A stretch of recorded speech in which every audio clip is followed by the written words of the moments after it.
Hello, everyone. On behalf of the Partnership of Historic Bostons, I just want to let you know that we're recording this session and it will be posted on our website and on our YouTube channel in a couple of days, and we'll be sending a link out to you too.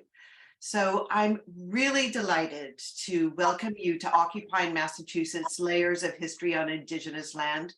I've been speaking to the photographer Sandra Matthews for quite a few months now. She's probably tired of talking to me about her book, Occupying Massachusetts, and her upcoming display of photographs at the State House and possible events. She's also written, in the meantime, she's written a beautiful blog about her photos and the meaning of landscape in Massachusetts on our website. So we'll post that link in the chat. I really encourage you to read it.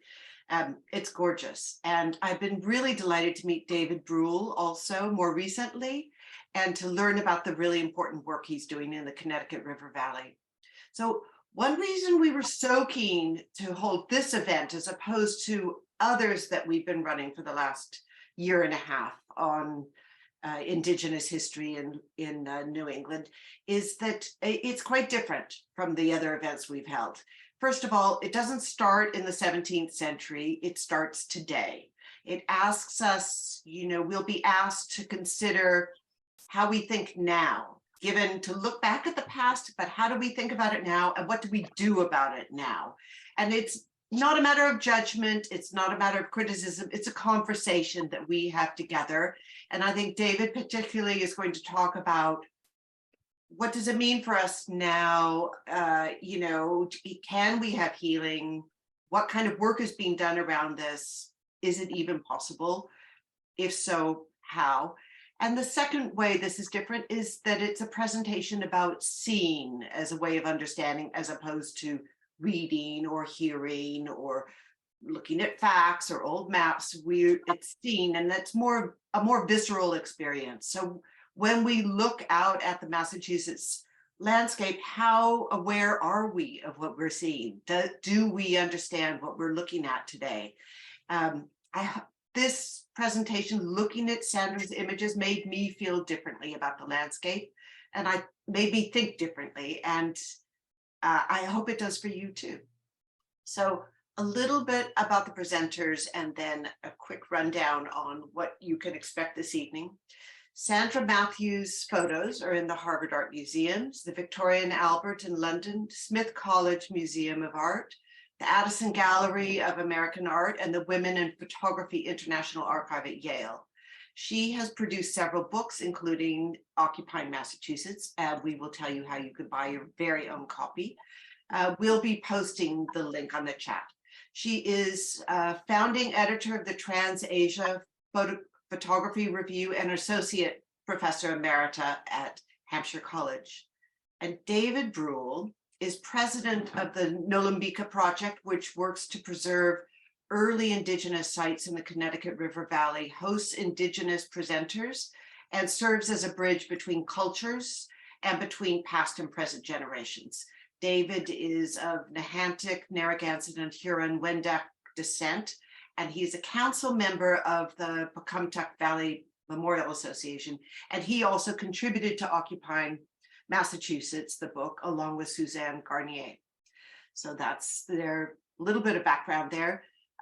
This evening, what we're going to be doing is I'm going to hand over to Sandra, and then David will offer a land acknowledgement. Sandra will then talk about her photographs and what she feels they reveal and a bit of the stories behind them. David will tell us about his work in the Nolumbika Project and how people might work on healing today. And then that's about 45 minutes, and then we will have Q&A. So we really encourage you to post your questions along the way or at the end. So you can either post questions by going to the very bottom of the screen and where you see chat, clicking on that and just type in your questions, or you can go to the bottom of the screen again on the right-hand side, reactions, and that enables you to do a little raise hand icon. And then we will see you, call on you, you can talk. When you do speak, don't forget to unmute and then remute yourself afterwards. So I think that's everything I have to say. I want to hand over to Sandra now, and welcome to both of you, Sandra and David. Thank you. Thank you so much, Sarah. And thanks to the Partnership of Historic Bostons for inviting David and me here tonight. We appreciate the excellent work that the partnership is doing to bring to light diverse and important stories about the 17th century. And I'm honored to present alongside David Brule, who is doing truly inspired work to protect and support Indigenous histories and contemporary cultures in the Connecticut River Valley. Sarah told you what the sequence will be, and so we'll start with David's land acknowledgement, and I'll turn it over to David now. Great. Thank you. And hello, everyone. We're coming to you from the central Connecticut River Valley. And I know that many of you are from all over, if what Sarah has told me is accurate. So some of you must know that we often endeavor to start any kind of a gathering like this with a land acknowledgement. And so what I would like to offer is that the knowledge that we do and must acknowledge that we're occupying and benefiting from this indigenous land upon which we stand and upon which our personal homes and businesses are located. The land was often unceded by the original inhabitants, but rather was seized, expropriated, and often taken by violent means. For thousands of years, these Connecticut River Valley homelands have been the traditional territories of the Pocumtuck and their kin, the Agawam, the Nonotuck, Norwatic, Woronoko, among many others. These ancient peoples aren't gone.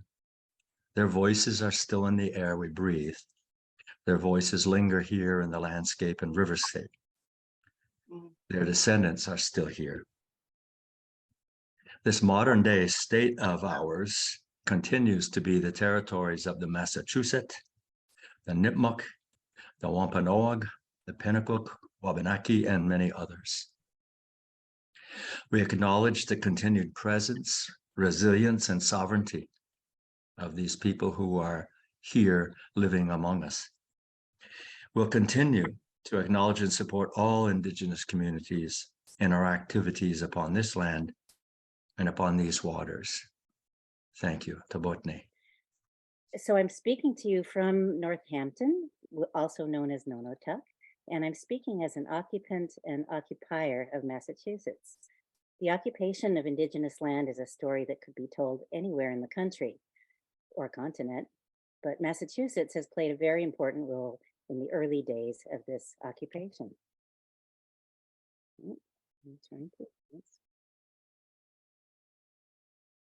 Okay. We know that Indigenous people lived in this area for more than 13,000 years, but that as the English population rapidly grew in the 17th century, Native people were forced off their lands and their lifeways were supplanted by those of the new occupants. Yet Indigenous histories are still present in the landscape, as David said, in place names such as Massachusetts and in historical markers. I'm having a little difficulty advancing. Okay. And in historical markers such as this one, which was installed in 1930 by the Massachusetts Bay Colony Tercentenary Commission.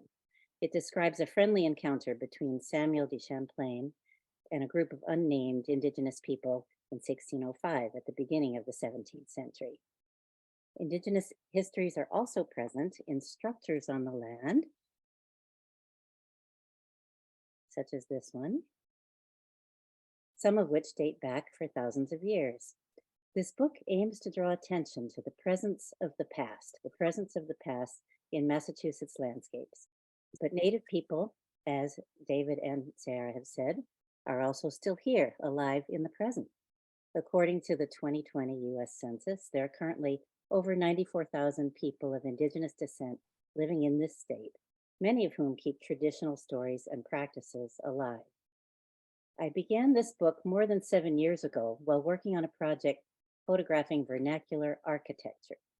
Through early conversations with David Brule and others, I began to learn about the ancient stone sites, which can be found on both private and public lands throughout the state. They're often hidden in plain sight, and their specific locations are sometimes concealed, as in the case of this one, as a form of protection. Some of them are buried underground. This site, near my home in Northampton, was discovered in 2020 when a traffic circle was planned by the city of Northampton, and state archaeologists were required by law to investigate. Evidence was found of an approximately 8,000-year-old indigenous settlement, complete with tools and artifacts. Today, more than 2 years later, the site has been covered over, and its future is still being contested, with the building of a traffic circle still a possibility. In addition to ancient sites, the continuity of indigenous presence can also be felt in the contemporary construction of traditional dwellings, such as this Wampanoag Witu. These structures, covered in bark, revive and carry on centuries-old practices. This Witu was built by indigenous people for demonstrations at the Plymouth Patuxet Museums. You can see smoke from an indoor cooking fire here and here, Here, you can see the armature of a smaller Witu with benches around the perimeter, benches that would usually be covered in a finished Witu in soft fur for comfortable sitting or reclining. In addition to photos of indigenous structures, the book also includes photographs of historical markers,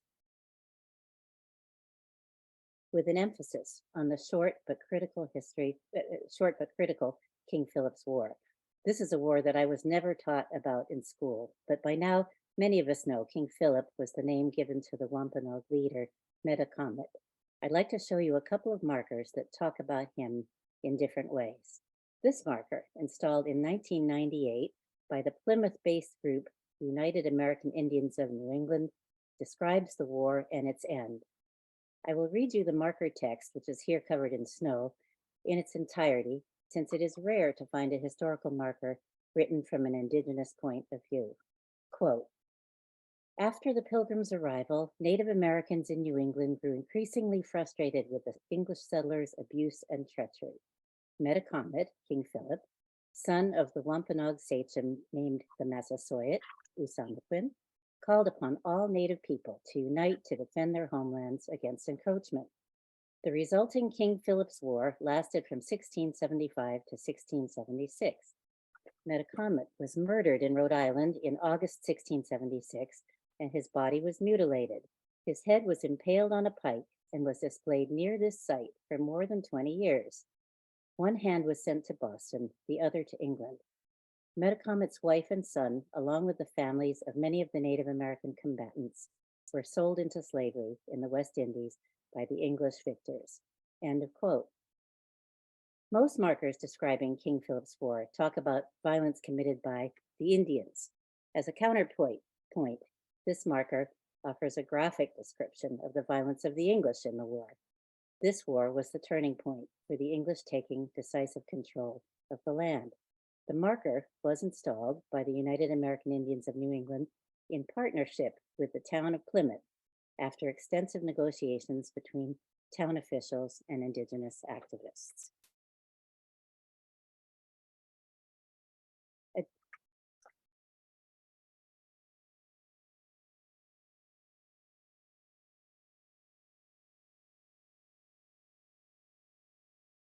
There we go. A different pair of markers installed 10 years later in 2008 are located at a viewpoint above the Connecticut River known as King Philip's Hill.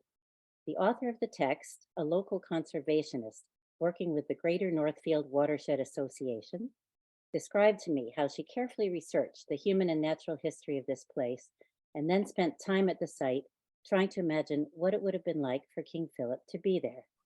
On one sign, she set the scene. Quote, "King Philip's Hill offered excellent views north and south along the river and may have been used as a lookout. Several centuries ago, vegetation would have been quite different, with very little undergrowth beneath tall, old-growth trees and a dense leafy canopy.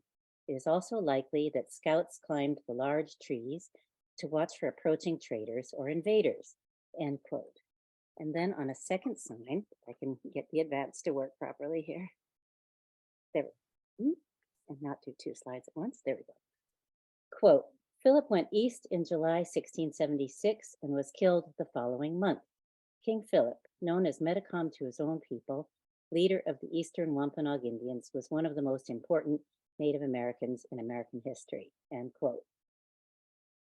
While the marker in Plymouth draws attention to the savage treatment of King Philip, the pair of markers in Northfield emphasize the scope of his leadership and his connection to the land. They each represent different ways of coming to grips with difficult histories. We will be looking at more historical markers in a moment, but first I want to tell you about some of the other photos which actually make up the majority of the book. While I was traveling around the state photographing Indigenous structures and historical markers, I was also continuing to take pictures of other kinds of vernacular structures, of course, all built on what was originally Indigenous land.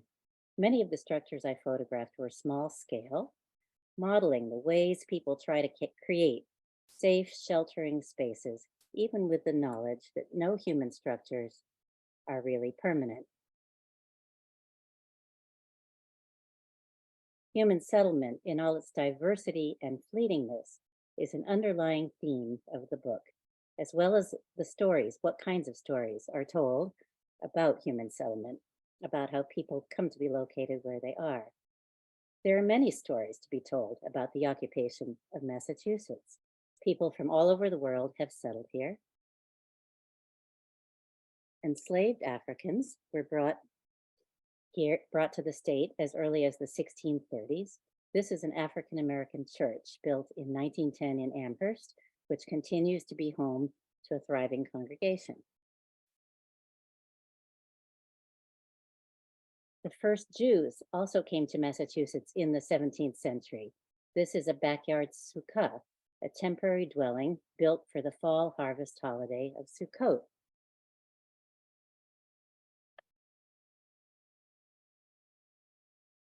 Cambodians arrived in several parts of Massachusetts in the late 1970s and 1980s. Here, the lions guard a path to an enormous statue of the Buddha on the grounds of a Cambodian temple in Leavenworth. These are a few examples among many. Immigration is a huge part of American history, and there are multiple powerful stories to tell, including stories of other dispossessions and injustices which took place here long after the original occupation of Indigenous land. Here we see a kind of pseudo-Indigenous presence, a commercial establishment mimicking the dwellings of Plains Indians. When my own parents immigrated to the US, one from Slovakia and the other from Hong Kong in the aftermath of World War II, they had no concept of Indigenous land. They were just grateful to be in a place where they felt safer than they had been. But to the extent that this country can offer a haven to people from elsewhere, that offer is tragically always built upon the foundational violent displacement of Indigenous peoples, which began in the 17th century. The effects of displacement are still with us. Natick, founded in 1651 as the first praying town, part of a movement to build English-style villages for Native people who had converted to Christianity. In this image, the land beyond the fence is identified by a marker on the site as an Indian burial ground. Outside the frame, to the right, is a large stone building built on this land. You can't see it in the photo, but you would see it if you were there.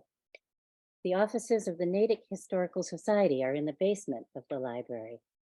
I wrote to the director of the Natick Historical Society in 2021 to confirm that the library was in fact built on an Indian burial ground. She wrote back saying that yes, the land, quote, was used as a burial ground by Indigenous people as late as 1750. In 1880, the Bacon Free Library was built on the same site with the Natick Historical Society on its lower level. Both institutions are still here.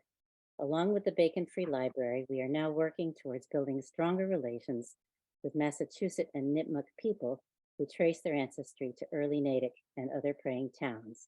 In time, we hope to honor the sacred meaning of this land in a way that is consistent with the wishes of descendants, end quote. So the Natick Historical Society is aware of the painful irony that their building is located literally on Indigenous graves. There are other tragic stories connected to the early years of Natick, among them the deportation in the fall of 1675 during King Philip's War of most of Natick's Indigenous residents to Deer Island in Boston Harbor, where many people perished during the winter from starvation and exposure.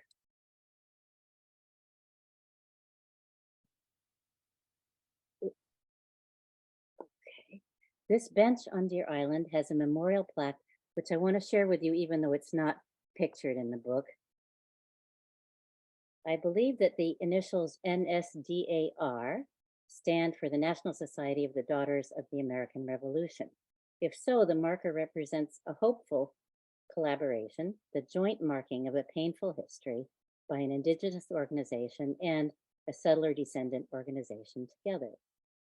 It's interesting to see how the messages on historical markers change over time or not. I'll now show you in some detail two markers which are in the book. This monument in Deerfield was built in 1867 with private funds to honor the memory of local soldiers killed in the Civil War. Interestingly, it was deliberately built on the site of a 17th century fort, and this fort is described on the marker as, quote, one of the chief defenses of the early settlers against the attacks of the savage Indians, end quote. In fact, there were hostilities in Deerfield during King Philip's War and after, as the land was contested between English settlers and their French and Indigenous adversaries. But to describe this conflict as, quote, the attacks of savage Indians begs for a fuller context. Nevertheless, the monument was refurbished just about 4 years ago in 2019 with no effort to recontextualize. The refurbishment was expensive and was paid for with public funds from the town of Deerfield and with funds from the state through the Community Preservation Act, in addition to private contributions. But apparently no one thought the language needed change or comment. I questioned a town official about this, who replied that there simply had been no space for additional information, yet somehow space was found to add a prominent sign which names all the donors who paid for the 2019 restoration. In contrast, this marker, installed by the Pecumtuck Valley Memorial Association in 1900, is in the process of being recontextualized. The text of this marker reads, quote, Captain William Turner with 145 men surprised and destroyed over 300 Indians encamped at this place, end quote. With its disturbing and blunt language, the marker has been a site of frequent protest over the years. You can see traces of red spray paint in the photo, and the last time I drove past the marker, it was covered in black plastic. The Pecumtuck Valley Memorial Association is in conversation with Indigenous groups about providing an alternative text or artwork alongside the marker, informed by Indigenous perspectives. The marker itself would be left as it is, but recontextualized by this additional material. This seems like a good idea, but discussions are moving slowly. Changing public narratives is not easy. By showing you these slides, I'm trying to make the point that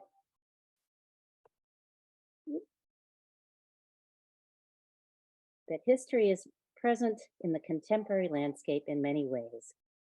For example, this structure is thought to be colonial, but it has not actually been studied or dated.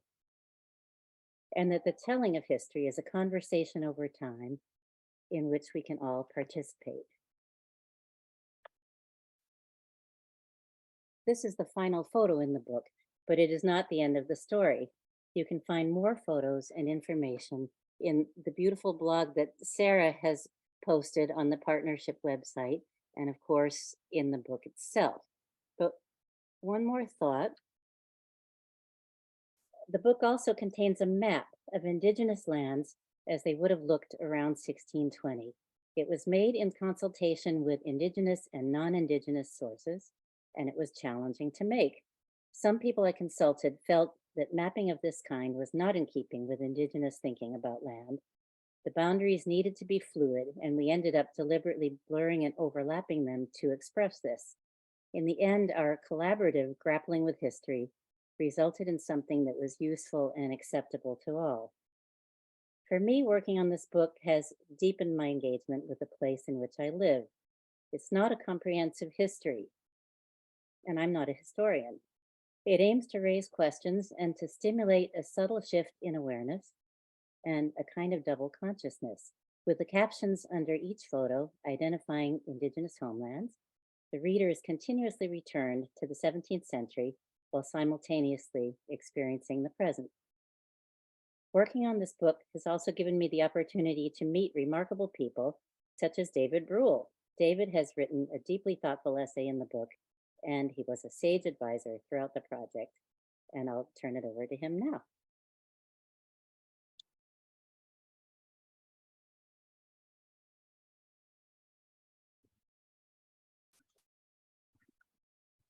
Well, thank you, Sarah.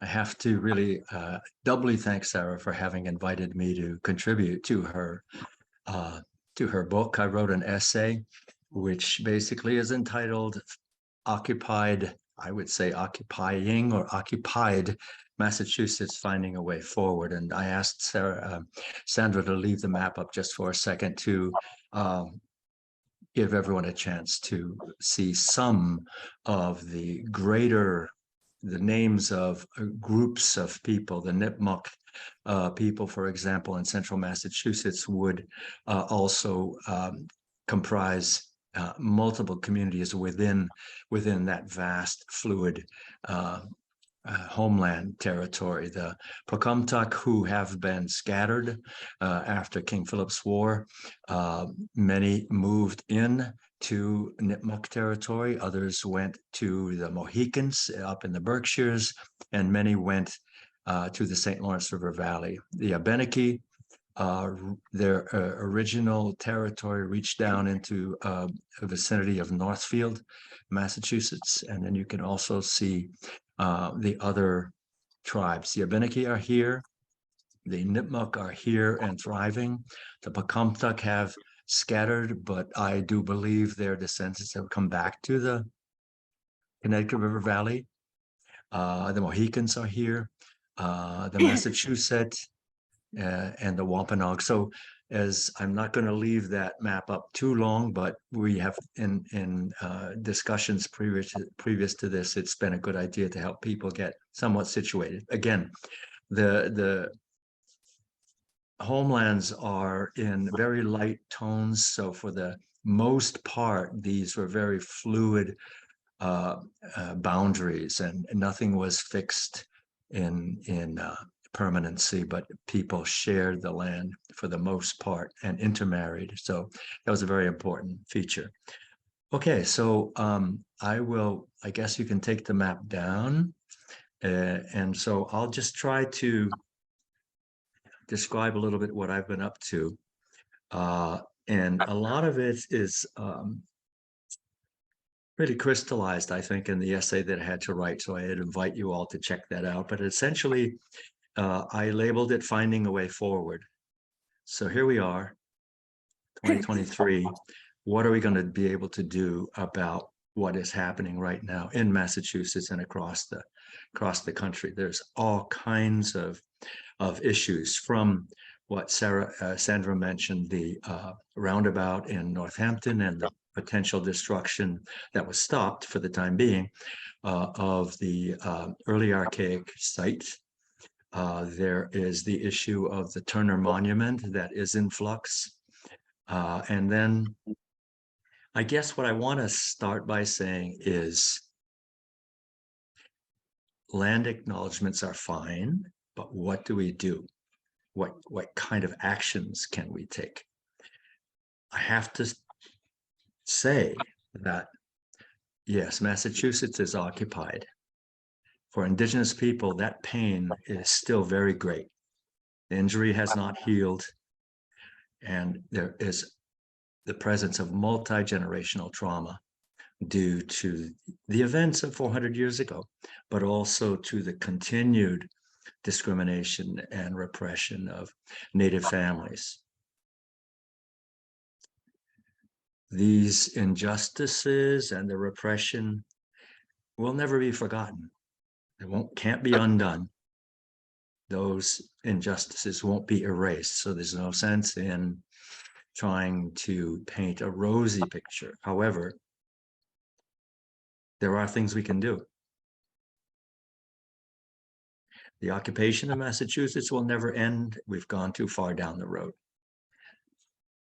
One of the things that Sandra was involved with after she and I met is a very curious effort on the site where 400 natives were killed during King Philip's War. And that's what I call the falls at Peskiomscut. So Peskiomscut is the native name for this site.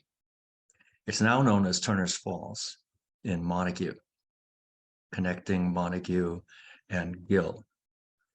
So basically, in a thumbnail sketch of this horrible, tragic event is that during the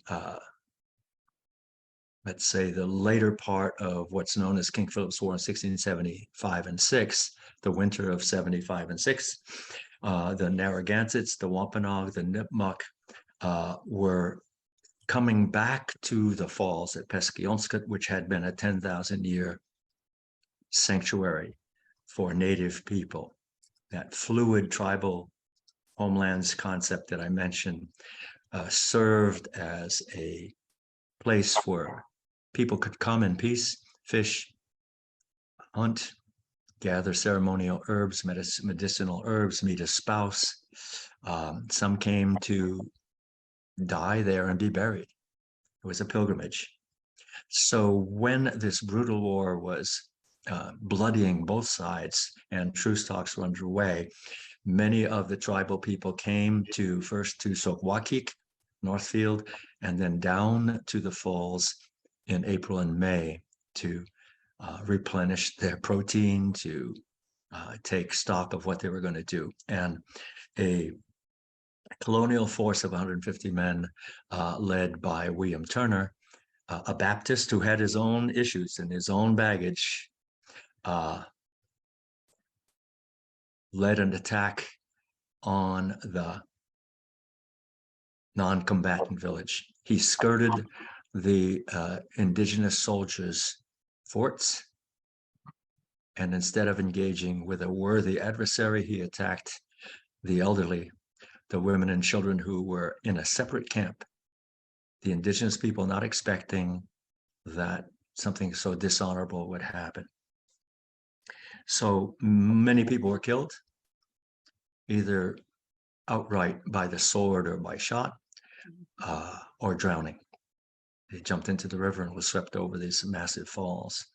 The colonial forces lingered too long, and the counterattack was mounted. So in the site now, ironically, in a place called Unity Park, was one of the major soldiers' camps, as well as upriver towards Northfield and towards the mouth of the Millers River, the Pagwag River. And the counterattack ensued. The English didn't know where they were, other than they were going to go home the same way they came in, because nobody else had been up there before except for 2 guides who were quickly scattered in the panic. And so the white historians in the 1670s and 80s wrote this up as a major English victory. What they didn't necessarily dwell on was that the colonials suffered an almost 50% casualty rate also. So that this war had often been, King Philip's War had often been described as America's forgotten war. It was the deadliest, costliest war in American history, bar none, per capita. The population that existed at the time lost more than in any of our other wars. So that was kind of a forgotten war. People had written about it, but nothing in real depth, and not very many Indigenous people were involved. So what was happening in the year 2013 and 14 was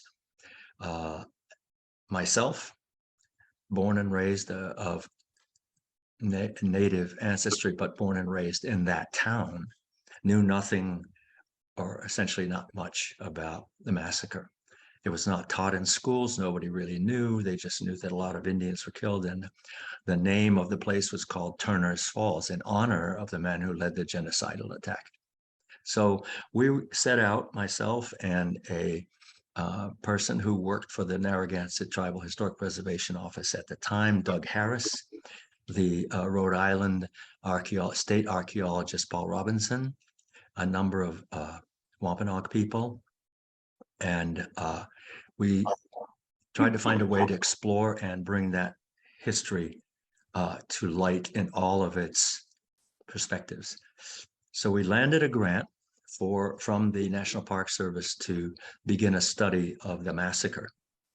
And it got really fascinating. This was by 2014, and we are still going strong. We meet every Wednesday of every month in the town hall of Montague. And I'll tell you how that happens, because part of this battlefield study protocol is one establishes an advisory board. So I've volunteered to be the coordinator, which is the type of thing I discovered I could do, get people to talk to each other. So I wrote for letters of support to all of the Massachusetts, Rhode Island, and Connecticut tribes to write to the Park Service to support this study long overdue. And I got the 5 historic commissioners of the 5 towns where these events took place to also write letters of support to the state archaeologist, who was the titular head of all the Massachusetts historic commissions. This Rona Simon is her name, exceptional archaeologist. She couldn't refuse. We had 7 or 8 tribes backing this and 5 historic commissioners. So we landed the grant. The advisory board was formed, and we made it a point of having 5 historic commissioners and 4 to 5 tribes at the table every month to go over these events.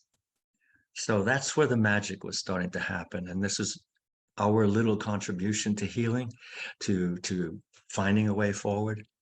And it was a fascinating process. Many of the commissioners had never met what they called a real Indian before, had no idea that Nipmuc were there, had no idea the Abenaki were anywhere near Northfield. They learned fast. The Nipmuc representatives were incredibly generous with their time, became very dear friends. They are still participating.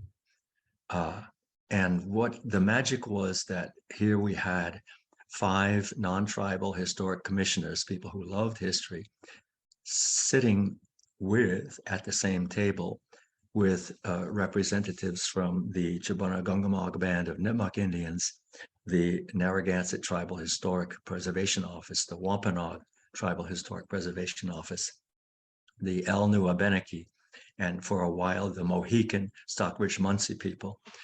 So in many ways, this is the first time either tribal and non-tribal group had discussed anything together. And the way it worked was so smooth in the sense that our advisory board, composed of tribal and non-tribal people, interviewed and hired an archaeologist and his team to do the work in the field. And the grant, we wrote into the grant that tribal people would be have a financial support to travel to the massacre site and the counter attack site and be present on the field with the non-tribal archaeologists looking over their shoulders, checking out what was going on, and then bringing the evidence back every month, and we would talk about what it all meant. So when I brought Sandra to that meeting, I think she was really impressed and said, okay, when I do my book, you've got to write an essay about this. And so that's kind of where I am coming from right now, among a lot of other projects. But the fact is that we have tribal and non-tribal people sitting together, and we're not, and I describe it as not being an explicit truth and reconciliation meeting, because I want it to be more about studying this atrocity and having multiple points of view,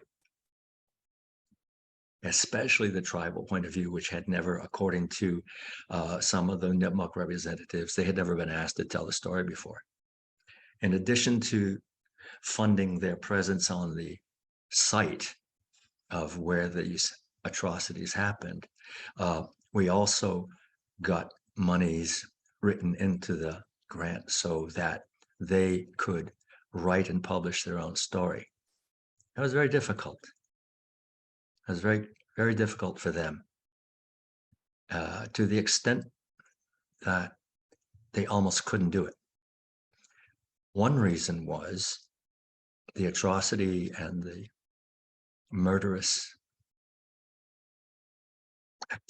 actions there was so repulsive to the Nipmuc and to the Abenaki local tribes still around, that they retired, they withdrew from that spot at the falls, which had been a magical spiritual place for 10,000 years, and they never went back. To the extent that when it came time to write about what that meant, nobody even knew about it. They buried it so deep. David Tallpine White, a dear friend who is no longer with us, wrote, along with Cheryl Tony Hawley of the Hassanimisco community, wrote that basically this was a quote, "We forgot. We didn't mean to, but we forgot. Didn't know this happened." And when they came and joined the advisory board to be part of it, they relearned some of the event. They relearned the names of some of the Nipmuc sachem leaders, warrior leaders, including women who participated in that war to defend their own homeland in 1676. But because of the discrimination and laws written against the Nipmuc, for example, whose territory this, extended right up to the edge of Boston, there were laws written against their presence, not to be seen in Boston, not to speak their language in front of an English person, etc. So this was an incredibly moving experience for all of us, and a very tremendous way of learning about our community in Massachusetts and the trauma that was inflicted, that is still, as we all know about, and we're learning more about multi-generational trauma. Sometimes people don't know why they feel bad. They just know it's been there, it's been passed down. So that's one of the types of actions that I've been able to undertake with essentially with my Indigenous partners, drawing in these non-tribal people and helping them learn what this has meant. And it doesn't mean to say that these non-tribal people were ready to accept. I mean, I was the moderator and coordinator of the advisory board, and it got heated sometimes. If you can imagine refighting King Philip's War with descendants of the settlers and descendants of the victims of that war, it got pretty interesting. But it was good to let them at it and let them empty that out and reach a better understanding. So not everybody can do that, but there are ways that you can locally or in a small way create a separate piece. Not everybody gets to meet Indigenous people, although people are more and more likely to identify themselves. Hey, I have a lot of Nipmuc in my background, or I'm an Narragansett, or I'm very proud of being a Wampanoag. So that's making it a little bit easier when you get a chance to see people like that. And that's kind of what Nolambika Project does. We create a space, we find the funding, we offer Native people to come to present their music, their artwork, their crafts, their stories. And we do that right near the site of the massacre. We do that because it's a beautiful spot, but also it helps to heal that place. So that's what we're doing. And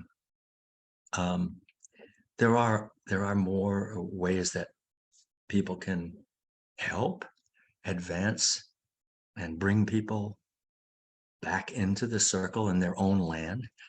How can you welcome someone back to their own house, their own place? But we got to do an individual effort. Part of the call to action that you may know of is the effort to remove racist mascots from our school systems, to celebrate Indigenous Peoples Day. What we do at Nolambika is to find a way to celebrate and honor Indigenous cultures and support education in the future of Indigenous youth. So things are changing, I think, pretty fast, but probably not fast enough. I don't think the healing will ever be complete. How can, as a Native person, and if you see through Indigenous eyes, how can you look across the landscape and see what you see, as you see in Sandra's book? How can you really deeply forgive?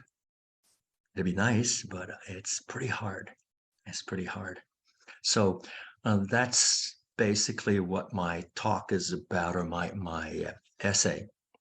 And I hope that it has some modicum of hope for all of us. I didn't want to paint a rosy picture, because it's not one. It's not a rosy picture.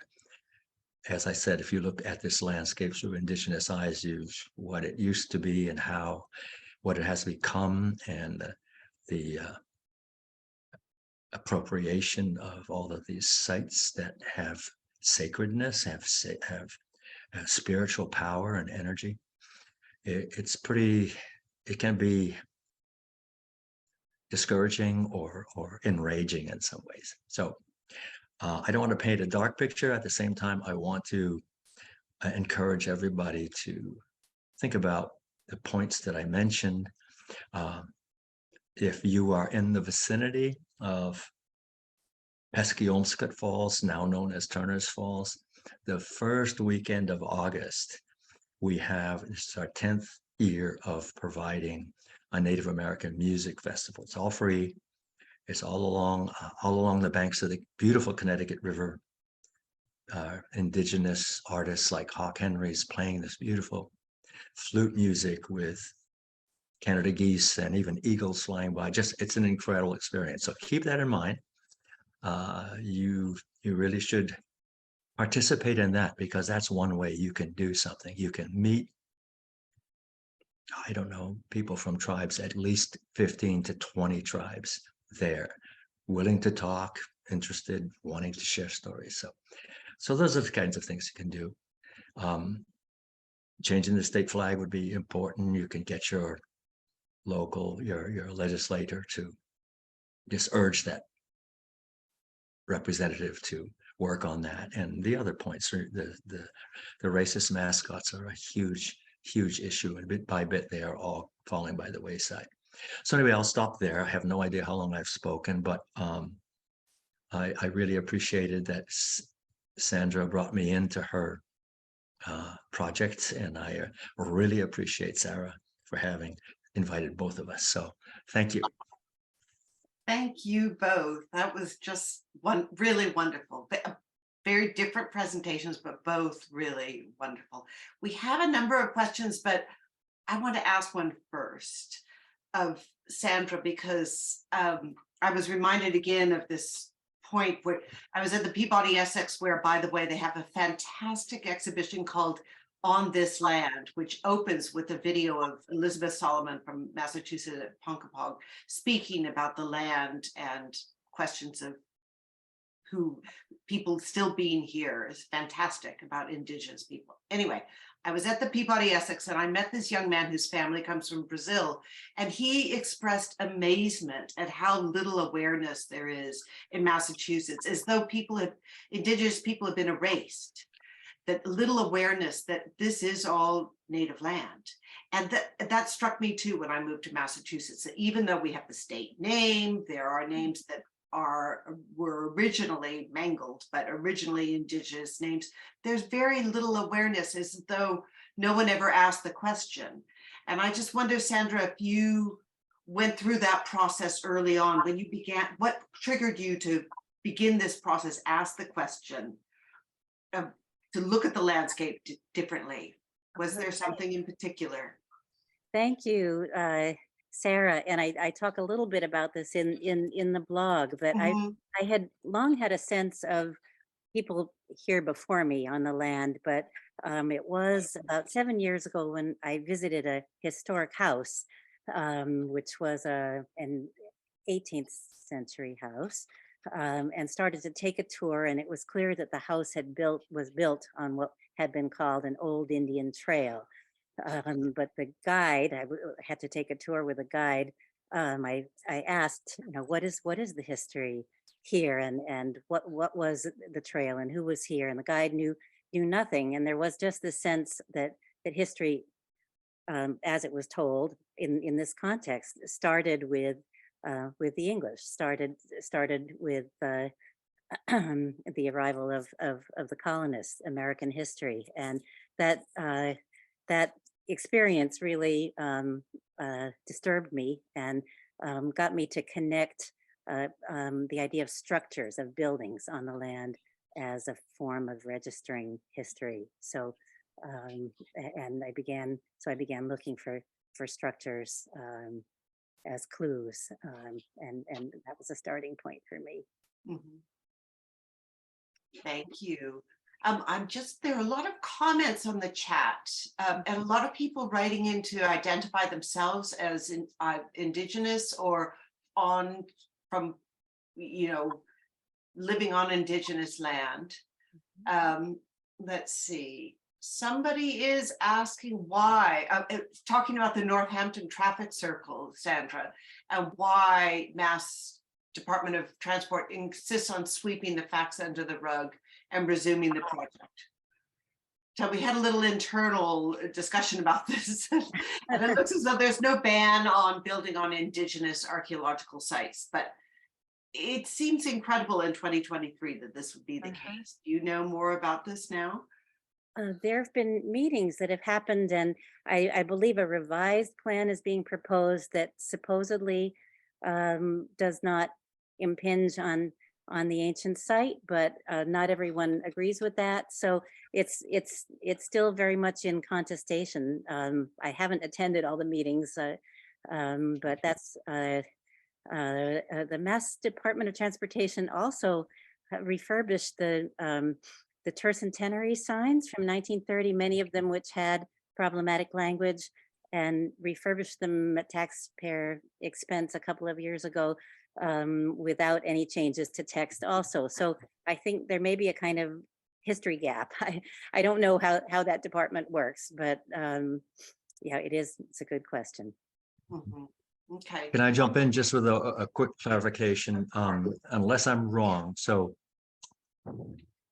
if federal funds are involved, then it is a requirement that Native Tribal Historic Preservation officers be present and have an opportunity. There's a 30-day period before the next step in Section 106 of the National Historic Preservation Act is enacted. So you can't say there's a ban on archaeological sites, but if there's federal funds involved, our the Massachusetts tribes, federally recognized tribes, have a total right, and they can challenge. In my opinion, the federal tribes stopped the destruction of that early archaic site by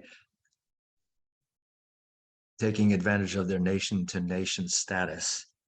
And when the Mass Dot had this plan and there were federal funds involved, it got kicked upstairs, and the Wampanoag and the Narragansetts intervened and put a stop to that. So on occasion, the state recognized tribes have a little bit of clout, but when you're talking about any federal funds, the Narragansett and the Wampanoag in our area, as well as the Stockbridge Munsee Mohicans, have federal recognition. So yeah, there are protections. There was at a ceremonial hill at Turner's Falls, there still is, luckily, because the Narragansetts and the Wampanoag intervened to save that particular hill from destruction to be used as fill for a runway. It's a whole other story, but that was one of our victories at Turner's Falls also. Not only landing, preventing a Walmart from being built on top of a 10,000-year-old village site in Greenfield, but also preventing a ceremonial hill from being destroyed. All of that because the tribes intervened and took an active, along with non-tribal people. So I didn't mean to go on too much, but there's so many stories to tell. Great, good. Well, we want to hear them. A couple more questions, a quite specific one. Why was Blue Hill on the map? Because it's the source of the name of Massachusetts. Yeah. That's the reason. Okay.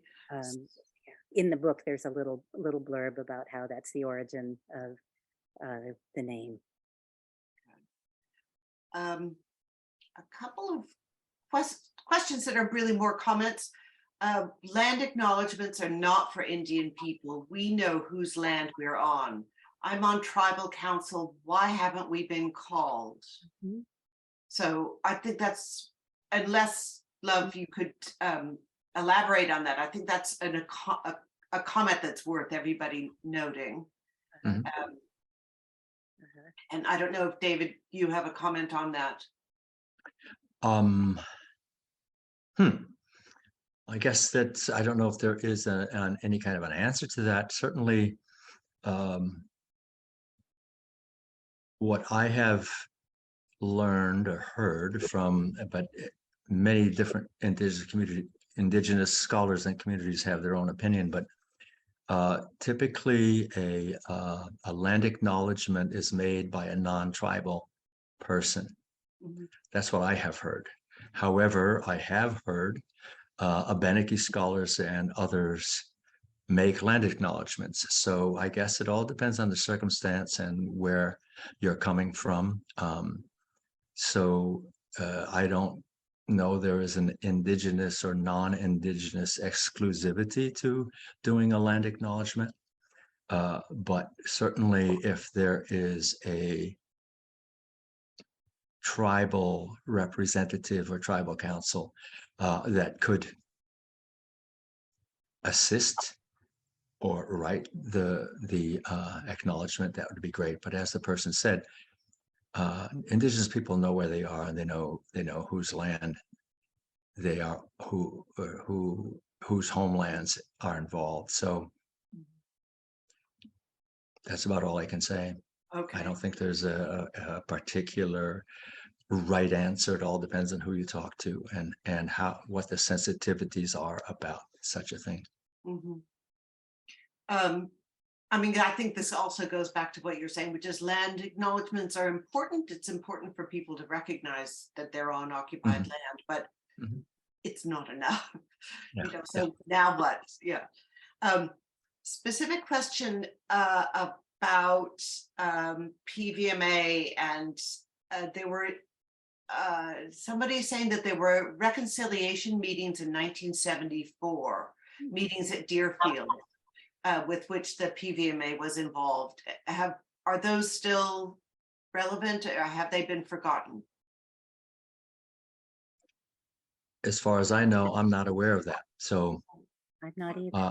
PVMA has made a huge effort in their website to share the different perspectives on the raid on Deerfield, and have really sponsored a lot of commemorations. And I have just joined the board in the last year and a half, and they were really glad to have me. So we are working pretty hard to expand, let's say, the sensitivity around some of their collections. But there have a person like Marge Bruchak of the Nulhegan Abenaki has been very closely working with them over the years, but I don't know anything about the 1974 efforts. So maybe you could be in touch directly afterwards. That might be good. Some Love Richardson is saying that, I'm not sure who they is, but presumably the Department of Transport is required to reach out to federally recognized tribes who send out cultural resource monitors to walk on sites. That's good to know.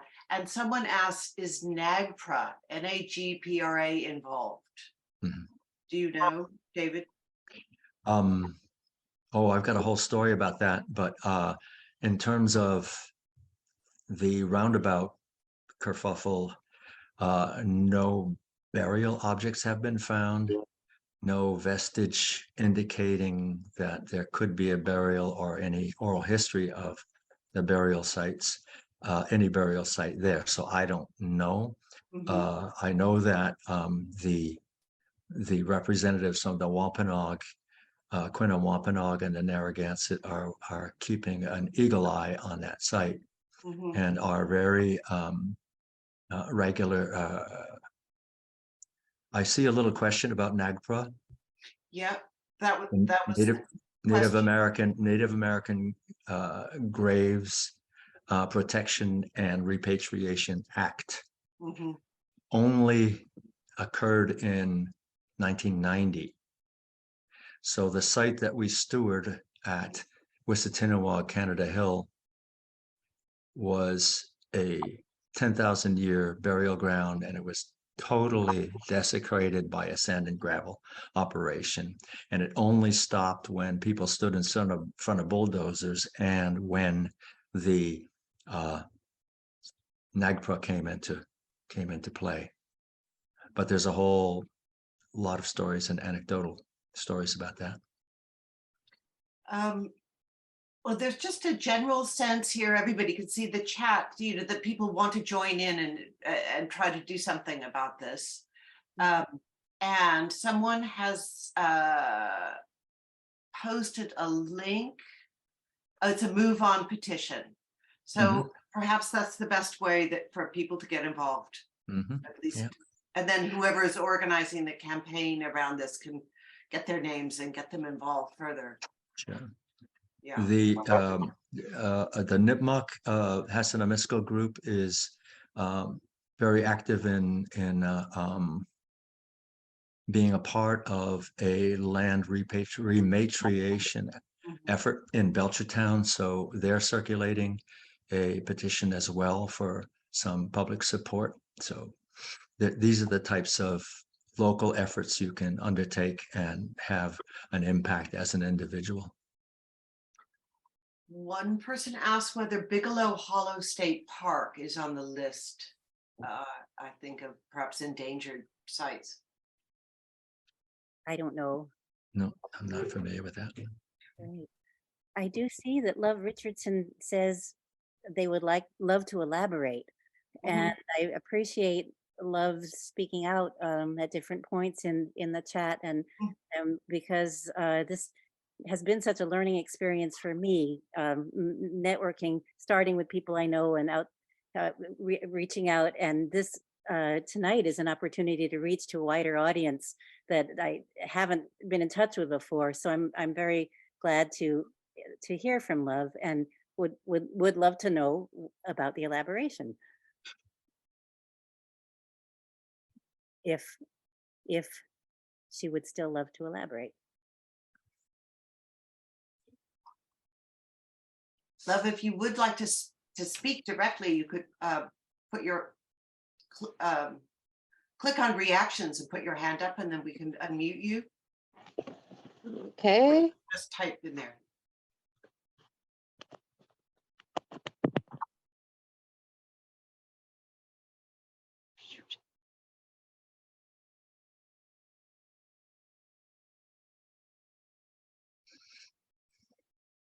Are you there?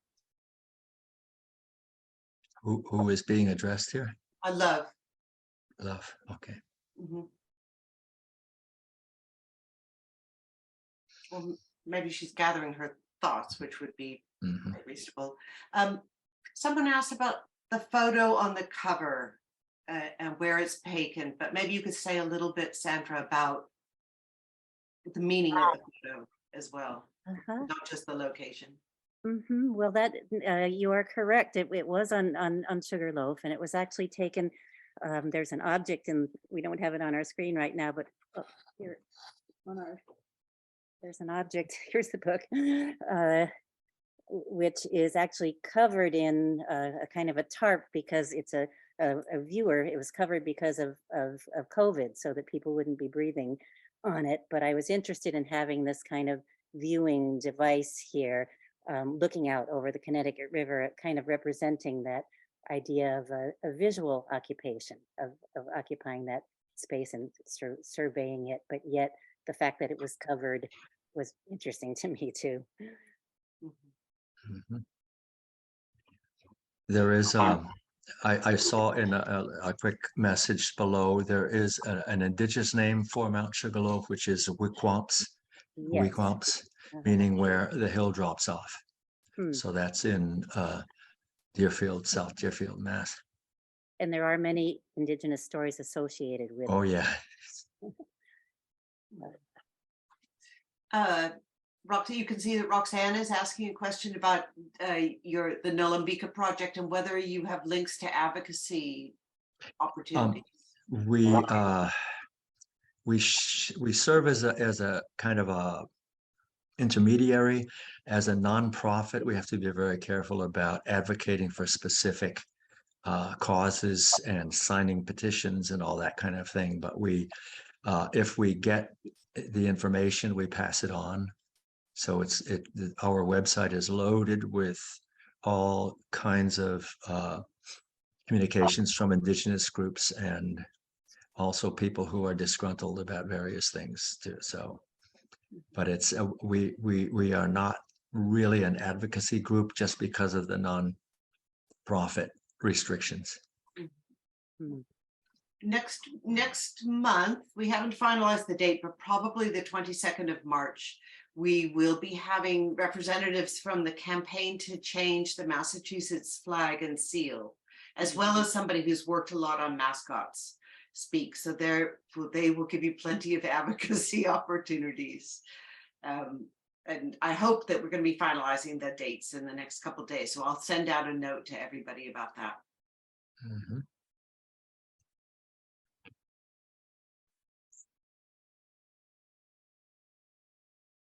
Okay.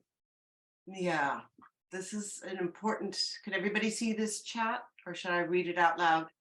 It makes me angry thinking about how whitewashed our schooling was with the nice pilgrim stories. No one ever taught us about King Philip's War, though I played hockey in Natick and hiked King Philip's Bluff overlook.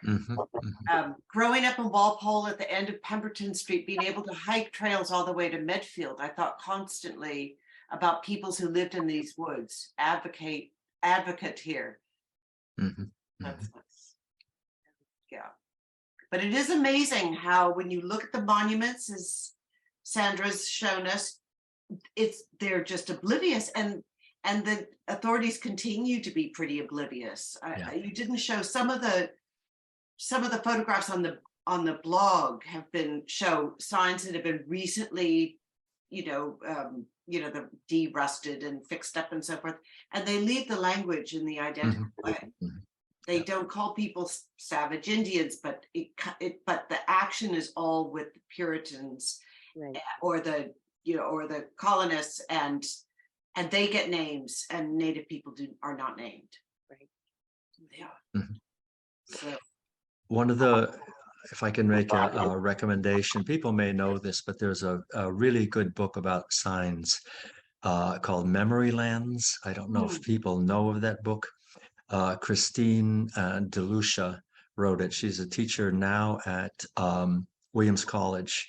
But if anybody wants to follow up and get really outraged, read that book, because she's really angry about the fact that so much of the whitewashed history is embedded in these antiquarian signs, and where they're standing just beyond these signs are all of these indigenous lands that have stories to tell and people who can tell them. So Memory Lands is really an excellent book to pick up if you're looking for something to read. okay, yes, I think that Love and Ellen have their hands raised. Can you unmute yourself and say something? Hi, this is Love. Can you hear me? Yes, thank you. Yes, I apologize. My phone died as you guys were asking me a question. I'm happy to elaborate on anything. I think if there's anything that I can share with the group is that we have 5 Nipmuc families, and we all don't speak to one another. And although I have heard of some of the presentations and the projects, actually, I believe some of my family has participated in some of the Turner Falls activities, actually specifically this last fall, the music activity. Hawk Henry's is a relative of mine, and so is Liz Kaiser, Wally, as well as Andre Strong Bearheart is my cousin. But we all come from different bands, and we don't always get to communicate. And so, for instance, the Belchertown land acquisition that's up for right now, there's only one Nipmuc band that's represented. And we will be meeting soon with the other 5 because there's not a joint effort in that. There's only one band, and that's only one voice of over 3,000 people. And it's very important for it to be inclusive. If this land would be acquired, what would happen to it? That has not been a conversation.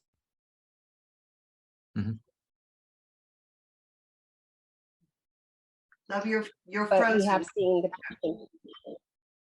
We have seen the petition to be signed, but we don't know. We have not had a seat at the table. None of the councils have had a seat at the table. So I encourage all to do their due diligence and make sure that when they're speaking of Nipmuc people, they're not speaking to just one. I'm only the voice of few, not of many. And it's very important that all of our voices to be heard. And so that way we are not tokenized as we all speak for the whole entire community, which is very thriving. I am the daughter of Chief Buster Richardson, and I am a council member. My name is Love Richardson for the Nipmuc Nation. Hassanimisco out of Grafton. There's 2. One that you're talking about, it's not acknowledged by the state of Massachusetts, and it's not state recognized whatsoever. It is the newest band. So you'll need to make sure that you're aware of that as well. Thank you. Thank you very much. That's really important for us to know. Thank you. And Ellen? Yeah, I was just going to say is abhorrent as many of these signs are, and I really find them abhorrent, and that's how I first came to learn about Natick. I lived next door in Needham, which let's not even get into that story. You can learn a lot, and that can be like a jumping off place for history. I mean, I believe the signs need to be changed, but at least as they stand, you can find a word here or there, like, which is the whole point, it seems, of Sandra's beautiful book. and you can start, jumping in, and it gives you this real beautiful place to hopefully help to learn.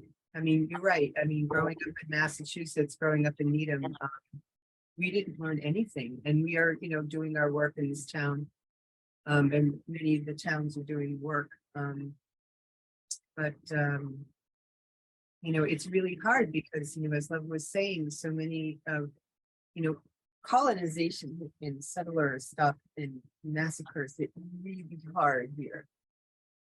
And so for many reasons, there was much dispersal and, people going into hiding or whatever it was, or dying from the diseases.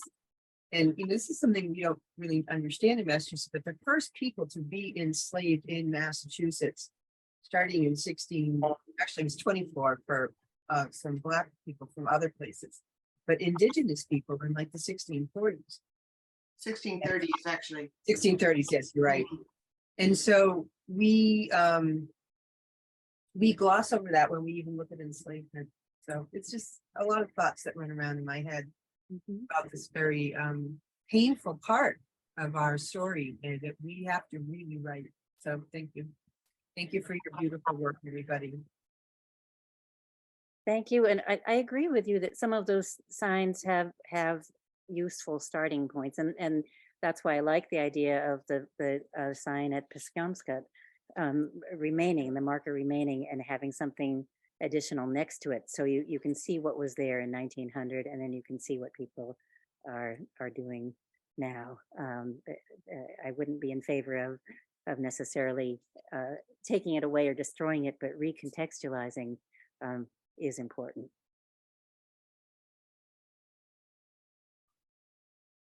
Any other questions? Could I just say, parenthetically, that I think the so-called Founders Memorial on Boston Common could use a little other marker next to it. Even the name is a bit of a problem. Right. Anything else? Any last thoughts, Sandra and David? Because we love to hear from you. Well, I've Wow. There you go. the conversation and people's comments and thoughts very much. I don't know, David, do you have other? Yeah, I just saw a remark that it has now disappeared, but what about in recontextualizing, what about using Indigenous languages? So I'll go out on a limb in terms of that Turner Monument. So it actually belongs to the pioneer. Somebody asked all of us what PVMA stands for. So that is the Pocumtuck Valley Memorial Association. And it was founded by one of those antiquarian historians, George Sheldon of Deerfield, and in the 1870s. And he was quite a scholar and researcher, but he was also a major proponent of the erasure of Indian people in the valley. So he's famously wrote things like they disappeared off into the sunset, etc. But that marker commemorating the destruction of Indians belongs to the Pocumtuck Valley Memorial Association. And since I've been on the board, they've been starting, especially several of us know the director, Tim Newman. He has been approaching me on saying, how do we turn this over, especially around the what would I call it? The anniversary of the founding of the United States. So that's in the future. We at our study advisory board, we engaged that conversation with the tribal people as to what would another, what would I call it? A way of continuing the discussion of what happened without destroying the monument and just putting up something new. So the Indigenous people were all had a lot of ideas. not really wild about putting up a new sign because some of them said that's not what Indigenous people do. You don't put statues and signs around. So what would they do? A couple of things came up in terms of what kind of, perhaps a turtle, perhaps something that Native people would recognize and see and know what it meant without having need for verbiage. On the other hand, there probably should be something for non-native people to recognize and to understand that we're aware of the fact that this is really an old, out of date type of way of saying things. There is in Northfield, there is a new trail that I participated in helping, along with the Mount Grace Land Trust and the Narragansetts, the Wampanoags, and the Abenaki, and the Nipmuc. And we wanted to have multilingual signs, but there just wasn't enough room. And each on any sign, and each tribal community has similar words for beaver, for example, or for a pine tree, but because of the tribal sensitivities about it, we would have had to write 4 versions and just ran out of space on the board. So there are individual words on these signs on the trail, the Alderbrook Trail in Northfield, right near one of the signs that Sandra has taken pictures of. But anyway, that people have thought of that, and Indigenous people, tribal people have contributed to it, and it's a really good idea. But I would like to have, then we would need at least 4 or 5 signs with the content in 4 or 5 Indigenous languages. So, but we're working on it. I anticipate that we will have possession of that monument and the land that it's on before long, and we will also put up something that will have significance for Native people. That's wonderful. Okay. There's so many things to do, I tell you. So much to do. Yeah. So I just really want to thank you both. I think everybody does. There are so many people thanking you for your wonderful work, and I think the profundity of your words and the images really powerful and moving and really thought-provoking. Mm-hmm. So, and and I think everybody's going to want to be in touch and maybe buy the book and have a look at the Nolambika website also. Good.